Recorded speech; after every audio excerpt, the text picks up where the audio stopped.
कहानी में आगे बढ़ने से पहले चैनल को सब्सक्राइब कर लेना और लाइक कर देना। एक लाइक से बहुत मोटिवेशन मिलता है। हवेली की दीवारों पर समय का प्रभाव स्पष्ट था। जाले, धूल और एक अजीब सी ठंडक जो किसी भी आग के जलने पर भी दूर नहीं होती थी। हवेली की मालकिन लेडी एलोरा एक रहस्यमयी और अकेली महिला थी। उनकी आंखों में एक अजीब सी चमक थी, जैसे कि वे किसी गहरे रहस्य को छुपा रही हों। ग्रामीणों का मानना था कि एलोरा के पास कुछ अलौकिक शक्तियां थीं और उनकी हवेली में कोई अदृश्य शक्ति निवास करती थी। एक रात जब हवेली के चारों ओर घना कोहरा छाया हुआ था, एक युवा लेखक अरविंद वहां पहुंचा। अरविंद को स्थानीय कहानियों और अफवाहों की सच्चाई जानने की तीव्र इच्छा थी। जैसे ही उसने दरवाजा खटखटाया, हवेली का दरवाजा अपने आप खुल गया, जैसे किसी अदृश्य हाथ ने उसे आमंत्रित किया हो। हॉल में प्रवेश करते ही अरविंद की नजरें उस घड़ी पर पड़ी, जो अब भी आधी रात का समय दिखा रही थी। हर टिक टिक जैसे उसकी धड़कन के साथ तालमेल बिठा रही थी। लेडी एलोरा ने उसका स्वागत किया। उनकी आवाज में एक अजीब सा आकर्षण था। उन्होंने अरविंद को रात के खाने के लिए आमंत्रित किया। भोजन के दौरान उन्होंने हवेली की रहस्यमयी कहानियों के बारे में चर्चा की। यहाँ कुछ है, एलोरा ने कहा, जो समय से परे है। एक छाया जो हर रात यहाँ घूमती है। अरविंद ने उसकी बात को चुनौती दी। क्या यह सिर्फ एक कहानी नहीं है? एलोरा मुस्कुराई। कभी कभी कहानियां ही सच्चाई होती है। रात गहराती गई और अरविंद को लगा कि कुछ तो अजीब है। उसने एक आवाज सुनी जो ऊपर के कमरे से आ रही थी। एक धीमा, दुहक भरा संगीत, जैसे कोई पुरानी धुन बजा रहा हो। उसने ऊपर जाने का निर्णय लिया। सीढ़ियां चरमरा रही थीं, जैसे वे सदियों से किसी का इंतजार कर रही हों। जैसे ही उसने दरवाजे को खोला, वह खुद को एक पुराने, धूल से भरे कमरे में पाया। कमरे के बीच में एक पुराना पियानो था और उसके पास एक छाया खड़ी थी। छाया ने अरविंद की ओर देखा, लेकिन उसके चेहरे पर कोई डर नहीं था। उसके हाथों में एक पुरानी डायरी थी। यह तुम्हारी है? छाया ने कहा। अरविंद ने डायरी को खोला और उसे एहसास हुआ कि यह उसके ही जीवन की कहानियां है। लेकिन अंत में एक पन्ना खाली था। यह कैसे हो सकता है? अरविंद ने पूछा। तुम्हारे पास एक विकल्प है, छाया ने कहा। अपनी कहानी खुद लिखो या इसे हवेली की छाया पर छोड़ दो। अरविंद ने पेन उठाया, लेकिन उसके हाथ कांप रहे थे। उसने पन्ने पर कुछ लिखा और तभी छाया गायब हो गई। सुबह होने पर लेडी एलोरा ने अरविंद को विदा किया। जैसे ही वह हवेली से बाहर निकला, उसे महसूस हुआ कि कुछ बदल गया है। उसने पीछे मुड़कर देखा, लेकिन अब वहां कोई हवेली नहीं थी, केवल एक खाली जगह। घड़ी की टिक टिक अब भी उसके कानों में गूंज रही थी, जैसे एक चेतावनी कि वह कहानी का हिस्सा बन चुका है। कहानी खत्म नहीं हुई थी, केवल एक नया अध्याय शुरू हुआ था।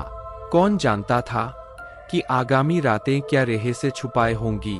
समय अभी भी आधी रात पर रुका था और हवेली की छाया अब भी जिंदा थी। अरविंद के मन में कई सवाल थे।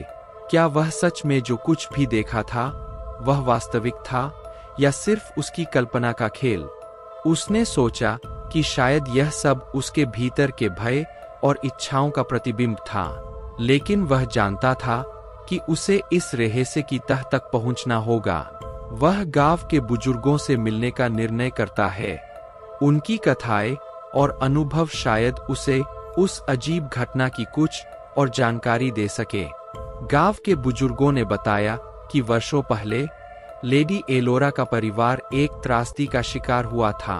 उनके पति और बच्चे एक रहस्यमयी आग में मारे गए थे। इस घटना के बाद से लेडी एलोरा ने अपने आप को दुनिया से अलग कर लिया था। अरविंद को एहसास हुआ कि इस घटना का हवेली के रहस्यमयी वातावरण से कुछ संबंध हो सकता है। उसने सोचा कि शायद वह डायरी, जिसे छाया ने उसे दी थी, उसमें कुछ और रहस्यमयी संकेत छिपे हो सकते हैं। वह डायरी के पन्नों को ध्यान से पढ़ने लगा। उसमें कुछ अजीबोगरीब संकेत थे, जैसे कि कुछ प्रतीक और चित्र जो शायद किसी प्राचीन संस्कृति से संबंधित थे।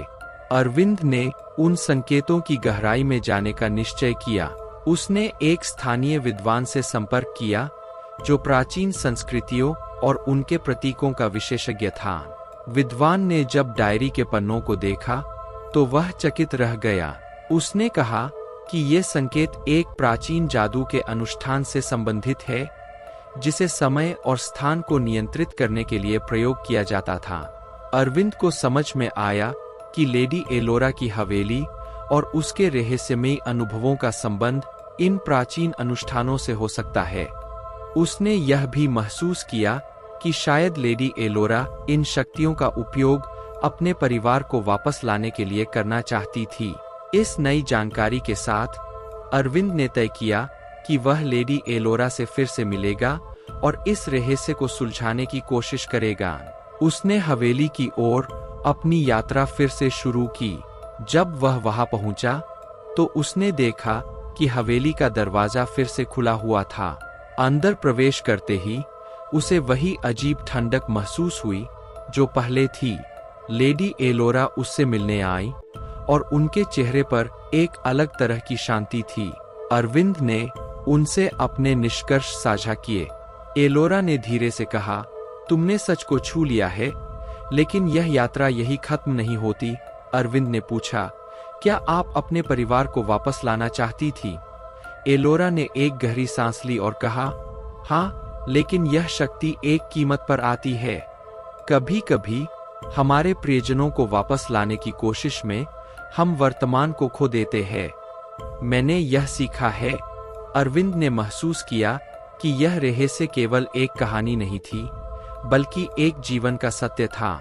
उसने लेडी एलोरा को धन्यवाद दिया और वापस लौटने लगा। जैसे ही वह वहां से निकला, उसने देखा कि घड़ी की टिक टिक अब थम गई थी।